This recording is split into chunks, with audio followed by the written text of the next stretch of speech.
Chosen one, this isn't just a message. It's a movement. Something bigger than you is awakening inside of you. You've been summoned here not by chance, not by random suggestion, but by divine alignment. The moment you clicked play, the heavens leaned in. The Spirit recognized your hunger.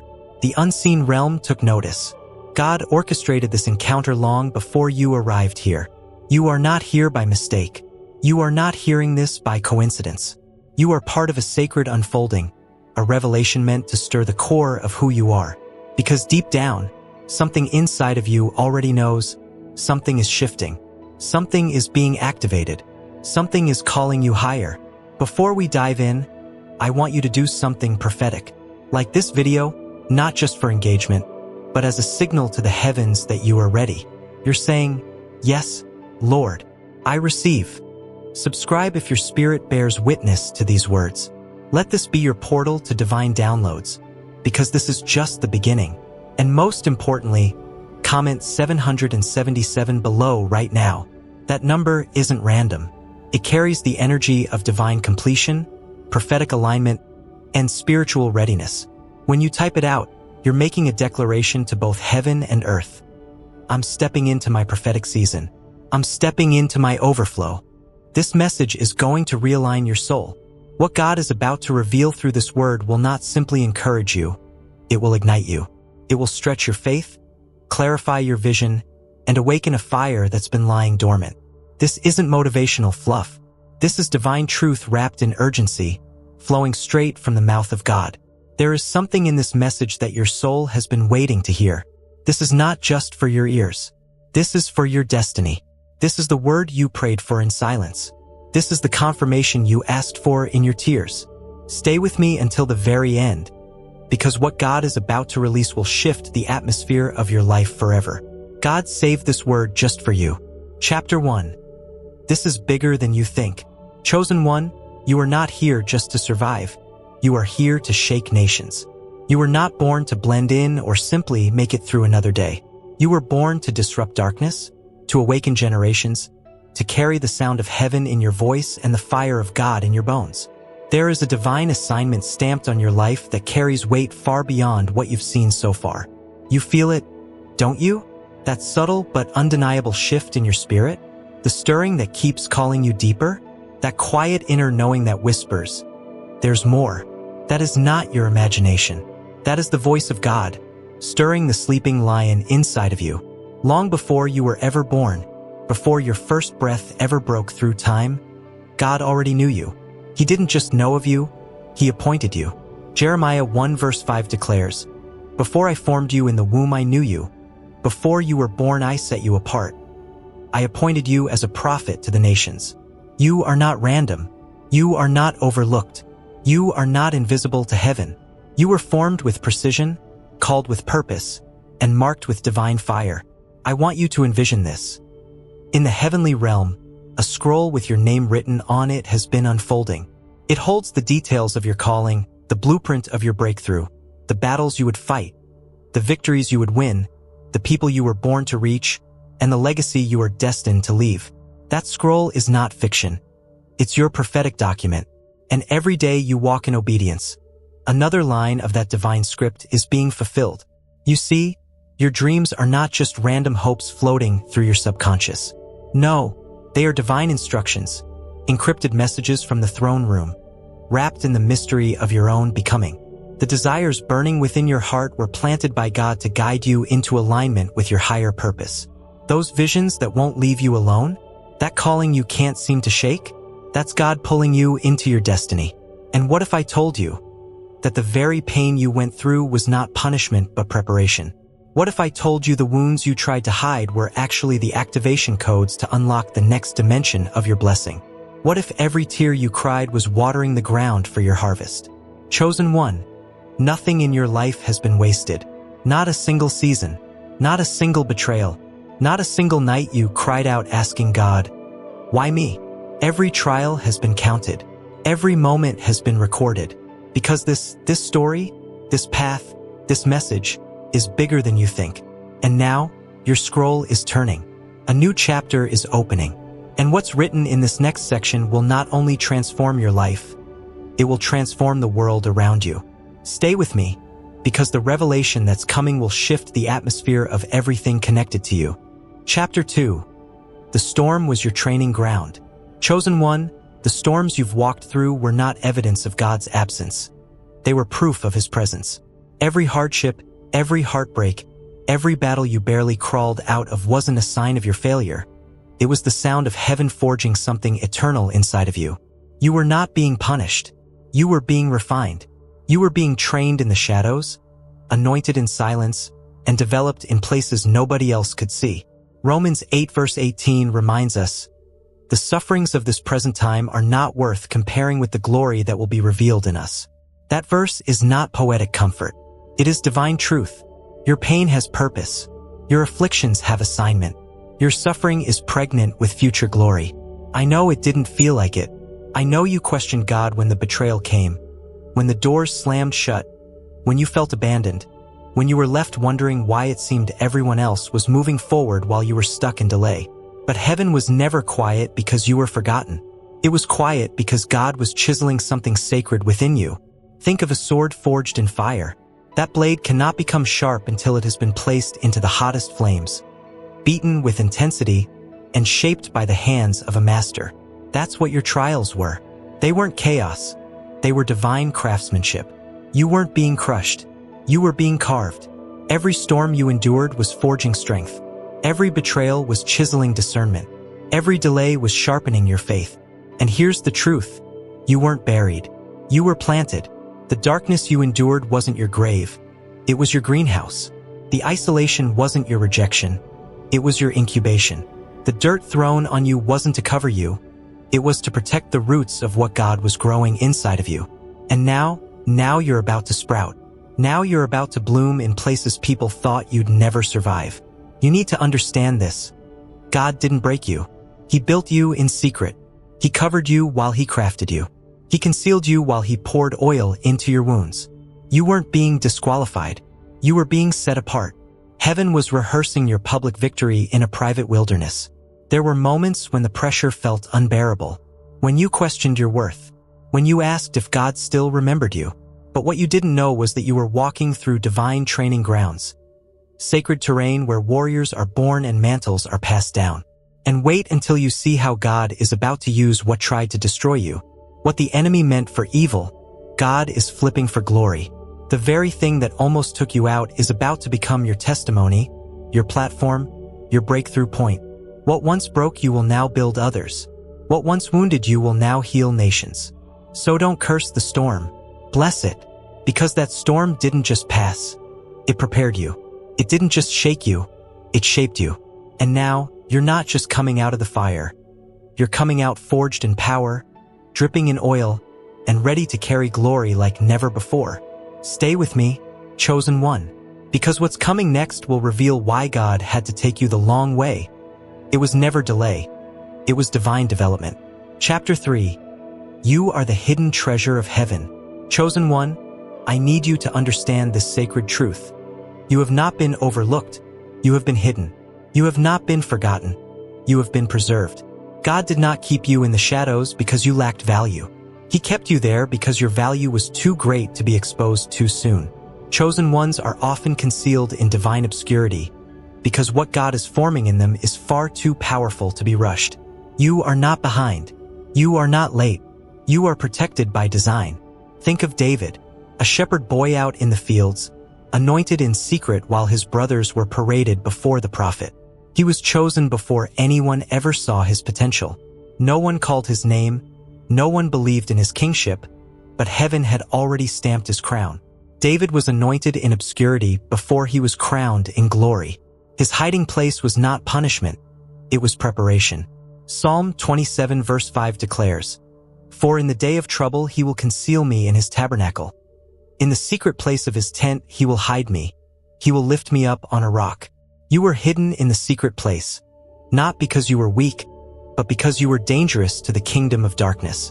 God kept you veiled because you carry something sacred, something rare, something that would have been mishandled by those who couldn't understand it. You were like a diamond formed deep in the dark caves of time and pressure. No one saw you being shaped. No one heard the groans of your process. But heaven did. The darkness wasn't rejection. It was refinement. The silence wasn't absence. It was strategy. Pressure was applied not to destroy you, but to produce brilliance that can only be created in places no one else can go. You were never meant to fit in. You were never meant to shine under artificial lights. You were created to radiate with a divine glow that only emerges when God Himself pulls you into the light at the appointed time. The reason you were hidden wasn't because you were unworthy. It's because what's inside of you needed sacred space to develop. The vision you carry, the calling on your life, the anointing you walk in, it needed a level of protection the world could not offer. Only God's pavilion could cover it. And now the appointed time is approaching. God is about to unveil what He's been hiding in you. The world is about to witness the emergence of a glory they can't explain. The same people who overlooked you, dismissed you, or tried to define you by your past will now have to bow in awe at what God has developed in your wilderness. But what happens when God reveals what He's been hiding in you? What happens when the light of heaven breaks through the soil you were buried under? What happens when the treasure that's been concealed becomes the tool God uses to unlock someone else's prison? Get ready, chosen one, because your reveal season is coming, and it's going to make every hidden year, every private cry, every quiet surrender worth it. The world is about to discover what heaven already knew. You are God's hidden treasure, and your time has come. Chapter 4. The pruning was preparation. Chosen one, the cutting away wasn't cruelty, it was care. What felt like loss was really love in disguise. The people who walked away, the doors that closed, the relationships that withered, the habits that started to feel empty. None of it was random. It was all God. Every subtraction in this season has been divine. Because when God prunes you, it's never to destroy you. It's to prepare you. Jesus said in John 15 verse 2, "Every branch in me that does not bear fruit, He takes away. And every branch that does bear fruit, He prunes, that it may bear more fruit." Don't miss the revelation. God prunes the fruitful ones. He prunes the chosen. He prunes those He intends to elevate. Why? Because He knows the weight of glory you're about to carry would crush anything in your life that isn't rooted in Him. You've felt it, things falling away, patterns breaking, friendships fading. The things that once gave you comfort now feel out of place. That's not failure. That's spiritual growth. God is removing what cannot sustain the next level. He's stripping away what will poison your promise. He's shaking everything that's not eternal, so that only what He planted remains. Picture a tree in early spring. Before it can bloom, it must be pruned. Dead branches are cut. Overgrowth is trimmed. It looks painful. It looks barren. But beneath the surface, life is surging. And soon, that tree will bear more fruit than ever before. Not in spite of the pruning, but because of it. You, chosen one, are that tree. And this pruning season, it's not punishment. It's promotion in disguise. And let's talk about what hurts the most: relationships. People you loved. People you trusted. People who were part of your journey. Until they weren't. Their exit wasn't just emotional. It was prophetic. Some were seasonal scaffolding, there to support you while the structure was going up, but never meant to stay. Others were weights, not wings. And God, in His mercy, removed what you didn't even know was holding you back. You've mourned what was. You've questioned what's next. But hear this, what God has in store cannot fit in the framework of your former season. You cannot carry Goliath-sized anointing while clinging to Saul's armor. The blessing God is preparing is too big for the old you. That's why the pruning had to come first. You've been asking God, why does it feel like I'm losing everything? But what if I told you you're not losing, you're being aligned? God is cutting what no longer serves the vision. He's simplifying your path to clarify your purpose. He's not subtracting, He's upgrading. And here's what's coming next. After the pruning, the blossoming. After the separation, the elevation. After the letting go, the launching forth. Chosen one, your roots are deeper now. Your spirit is stronger now. Your discernment is sharper now. And heaven is about to release new growth, new relationships, new resources, new revelations. But none of that could flourish until you made room. The pruning wasn't a demotion. It was your invitation to expansion. So stand still, let Him finish what He started. because what he cuts, he also heals. And what he removes, he also replaces. And when it's all said and done, you'll look back and realize it was never loss. It was always preparation for more. Now stay close, because in the next breath, we're stepping into what that more really looks like, and it will overflow in every corner of your life. Chapter 5. Financial blessing is part of your calling. Chosen one, let's break a stronghold right now. Poverty is not holiness. Lack is not godliness. Struggle is not your birthright. You were not called to merely survive paycheck to paycheck. You were called to overflow. Financial blessing is not just a desire. It is a divine part of your calling. God doesn't just want your spirit healed. He wants your hands full. He wants your house blessed. He wants your table abundant. Deuteronomy 8 verse 18 declares, "But remember the Lord your God, for it is He who gives you the ability to produce wealth." That word, ability, means God has already placed within you the skill, strategy, and spiritual authority to create, steward, and multiply resources. Wealth is not worldly when it's sourced from heaven. Financial abundance is holy when it's aligned with kingdom purpose. Let's make this clear. God is not blessing you with wealth so you can boast. He's blessing you so you can build, so you can fund visions, so you can break generational cycles, so you can walk into rooms as a kingdom financier, not just a spiritual warrior. You are both, a carrier of divine fire and a steward of divine resources. Because what God is doing through you isn't just spiritual revival, it's financial reformation. Imagine this, a chosen one like you owning the business, starting the nonprofit, funding the ministry, rescuing families, providing scholarships, building housing, supporting single mothers, feeding the poor, not someday but now. That's not prosperity gospel, that's kingdom reality. Because when God blesses you financially, it's never just for you. It's for everyone attached to your obedience. Like Joseph in Egypt, you were trained in private to manage abundance in public. You had to learn how to steward little before heaven could release more. You had to go through the pit, the prison, and the pain so you'd never forget that the palace was never about ego, it was about service. Your hands are being anointed to produce, to multiply, to manage millions without fear, to break free from debt, generational lack, scarcity mindsets, and settle into the divine rhythm of provision. Chosen one, God is the source, not your job, not the economy, not the market. Heaven's supply doesn't fluctuate with the world. God's abundance never runs dry. The floodgates are opening. Business ideas are being downloaded into your spirit.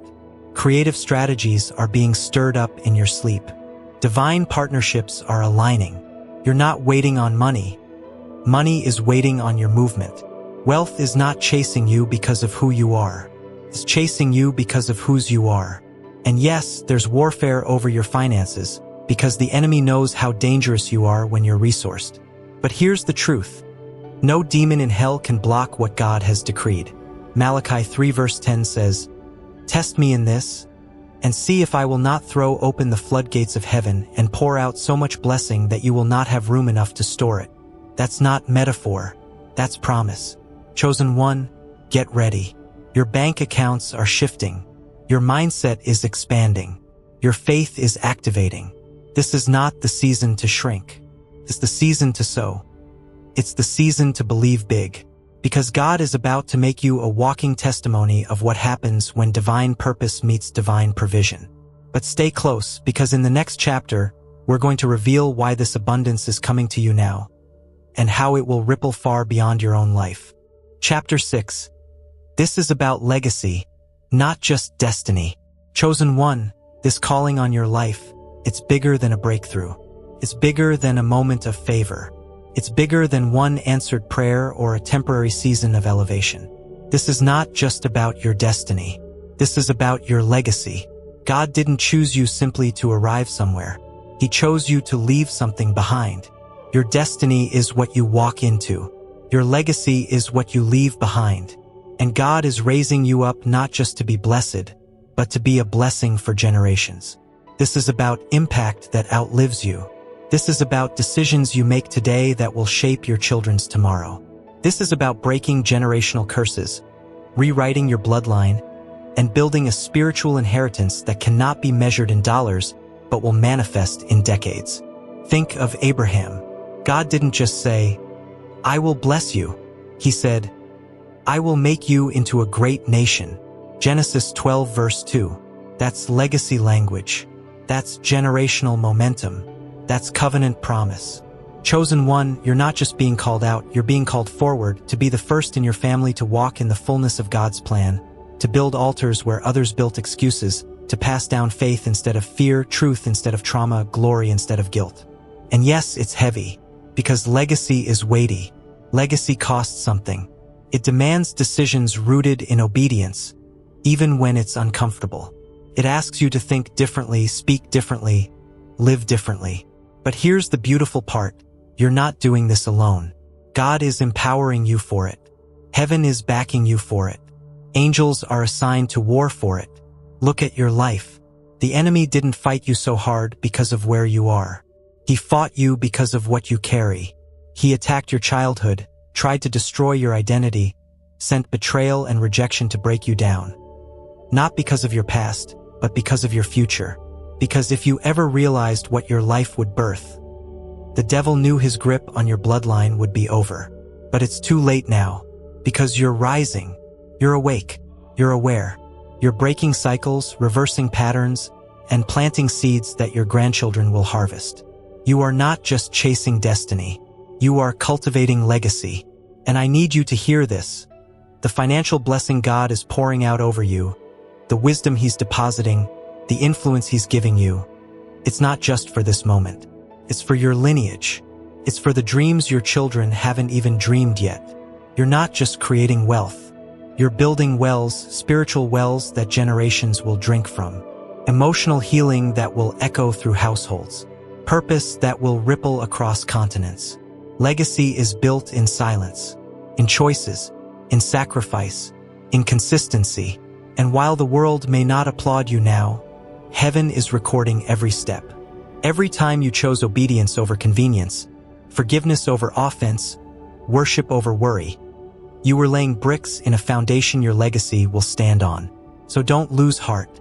This is not just about what's happening for you. It's about what's being established through you. You're not just chosen to be successful. You're chosen to be significant. And what's coming next? It will show you exactly how the weight you carried is becoming the wings others will fly with. Stay close, because in the next chapter, your radiance, your divine glow is about to be unveiled. And it will be undeniable. Chapter 7.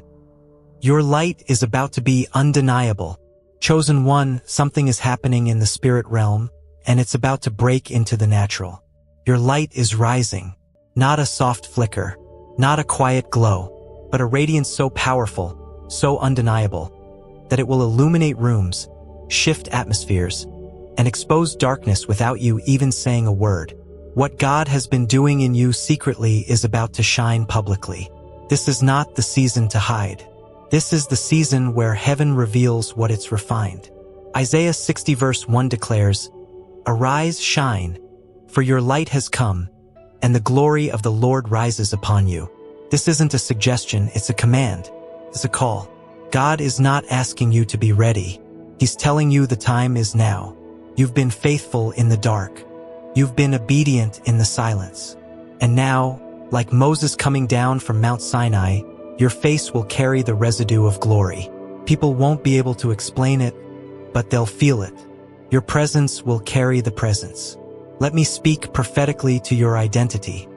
This light is not man-made. It's not confidence born from compliments. It's not ego, arrogance, or attention-seeking behavior. This light is holy. It's the consequence of intimacy with God. It's the result of pressing when you could have given up. It's the mark of a soul forged in fire but refined by favor. Metaphorically, you are like the moon, reflecting the brilliance of the sun. You are becoming a mirror of heaven's glory. And here's what that looks like. People will start to notice something different about you.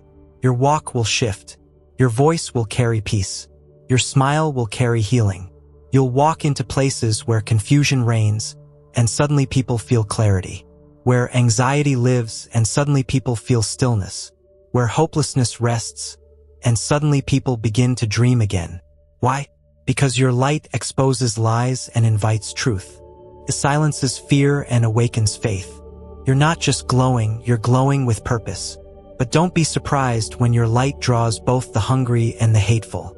Just as moths are drawn to flame, so are both the lost and the jealous drawn to light. Some will celebrate it. Others will question it. Some will be healed by it. Others will feel convicted by it. That's the cost of radiance. You must be willing to be misunderstood to be fully used. And let me tell you something else. You don't need a platform to shine. You don't need a pulpit to radiate God's glory. Your life is the sermon. Your obedience is the oil. Your consistency is the light. The platform will come if God ordains it, but don't wait for a stage to release your shine. You've already been anointed for influence. This glow isn't about external beauty. It's not about physical change. This is spiritual visibility. Your light is not filtered, it's forged. And when God places His glory on a person, it cannot be hidden. You will find that people you never met will be drawn to you, not because of what you have, but because of who you carry. They'll say, "There's something about you," and that something is everything because it's Him. Christ in you, the hope of glory. Get ready, chosen one, because your light is about to be undeniable. And in the next chapter, you'll discover why God is not just giving you light, but also voice, influence, and territory to match it. What's coming next isn't just visibility. It's authority. Stay with me. Chapter 8. God is trusting you with influence. Chosen one. Let this settle deep in your spirit. God is trusting you with influence. Not popularity, not fame, not worldly recognition, but divine influence. The kind that shifts atmospheres, alters generations, and carries the weight of heaven's agenda. You have been prepared for such a time as this, and the authority that's being placed on your voice, your presence, your life, it's not random. It's entrusted. You see, influence in the kingdom of God isn't about being seen. It's about being sent. It's not about being known by man. It's about being approved by heaven. You are not rising by accident. This is a divine strategy. And when heaven endorses a person, no man can discredit them. Esther didn't ask to be queen. She was positioned. She was planted in the palace for a divine purpose. And in Esther 4 verse 14, Mordecai reminds her of her calling. Who knows if perhaps you were made queen for such a time as this? That verse is echoing into your life today. You weren't just born. You were appointed. You weren't just called. You were commissioned. God is giving you platforms, not to elevate your name, but to lift His. He is opening doors, not for your ego, but for your impact. The rooms you're about to enter are not just for networking. They're for kingdom working. You've been through too much to settle for shallow purpose. Now it's time to lead, speak, build, and create under the guidance of the Holy Spirit. You've gained influence the hard way, through pain, through perseverance, through pruning. God watched how you handled being overlooked, how you stayed faithful when no one clapped, how you kept showing up when doors didn't open. That was your training. And now He knows He can trust you. Let me speak prophetically. Your voice carries weight. When you speak, strongholds will break. When you move, chains will fall. When you obey, atmospheres will shift. God is assigning people to your voice. People who need your light, your wisdom, your story. They've been waiting for you. And you, chosen one, are heaven's answer to someone else's desperate prayer. This is why the warfare was so intense. The enemy saw your influence coming before you did. That's why he tried to silence you. Why he tried to bury your confidence. Why he attacked your credibility. Because influence in the wrong hands is dangerous, but influence in the hands of a surrendered vessel, that is revolutionary. And that's who you are. This influence will come with visibility, but not all of it will be applause. Some will admire you. Some will attack you. But your assignment is not to be liked. It is to be light. And your influence is not about perfection. It's about obedience. God's not asking you to impress people. He's asking you to impact souls. So use your voice. Use your gifts. Use your story. Influence doesn't always come with a stage. It often starts with one person, one conversation, one post, One decision to show up fully as the anointed, unapologetic version of yourself. And here's the divine mystery. The more you pour out in purpose, the more heaven pours into you. You will never lack when you lead from the overflow. You will never run empty when your influence flows from the secret place. Chosen one, this is your confirmation. God is handing you influence as a mantle. Wear it with humility, use it with wisdom, and walk in it with boldness. And now, in the final chapter, we step into the activation, where everything God has spoken over you begins to manifest in the physical realm. This isn't just inspiration anymore. It's impartation. Get ready to move. Chapter 9. Spiritual Activation. It's time to step into it. Chosen one, the time for waiting is over. The time for questioning, for second-guessing, for wondering if you're really called. It ends now. This is your moment of divine activation. Heaven is not asking you to prepare anymore. Heaven is commanding you to step in. There comes a point when the prophecy must turn into movement, when revelation must become manifestation, when the seed must break through the soil and become the harvest. That point is now. The shaking you feel in your spirit, the fire that refuses to go out, the sense that something is about to happen, that is not emotion. That is alignment. This chapter of your life is called obedience over delay. This is not the season to wait for another confirmation. You are the confirmation. God has already spoken. Now he's waiting to see if you believe it enough to move. Faith without works is dead. James 2 verse 17. And faith without activation is just potential waiting to expire. Chosen one, stand up in your spirit. Roll your shoulders back. Lift your head. Let your mouth say what your soul already knows. I am chosen. I am ready. I receive it all. Say it out loud. Say it boldly. Say it until every lie of the enemy shatters under the weight of God's truth in your voice. This moment is your divine intersection. Every delay you've experienced was leading to this doorway. Every tear, every trial, every hidden season. It's all converging into this sacred command.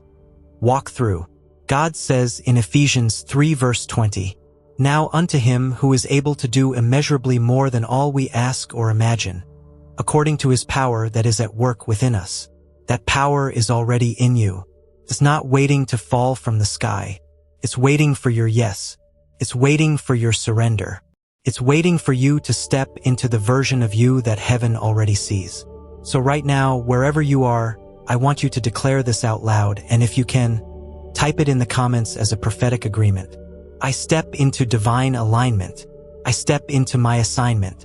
I step into the overflow. I am not behind. I'm right on time. I activate my calling, my voice, my vision, my authority. In Jesus' name, it begins today. Don't just listen. Don't just receive. Respond. Because obedience activates the anointing. Because movement multiplies the miracle. Because heaven always meets those who walk by faith. This isn't just another message. This is a moment. God's angels are watching. The spirit realm is responding. Chains are breaking. Mindsets are shifting. The old you is falling off. This is your spiritual activation. This is your release. This is your rise. Get ready, chosen one. Because the final chapter is not about survival. It's about supernatural destiny. And in the last few minutes, we seal it all with a word that will ignite your future and stir your soul to stand in power. Stay with me. What's next will launch you. Chosen one, if you made it to this moment, this holy prophetic moment, then know this: heaven has marked you. You didn't just stumble upon this word. You were summoned. And now God is waiting for your response, not just in belief, but in bold action.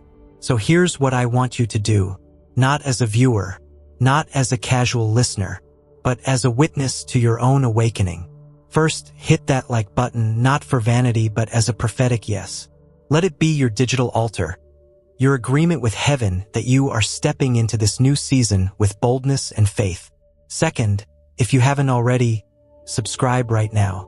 This is not just a channel. This is a movement of the chosen.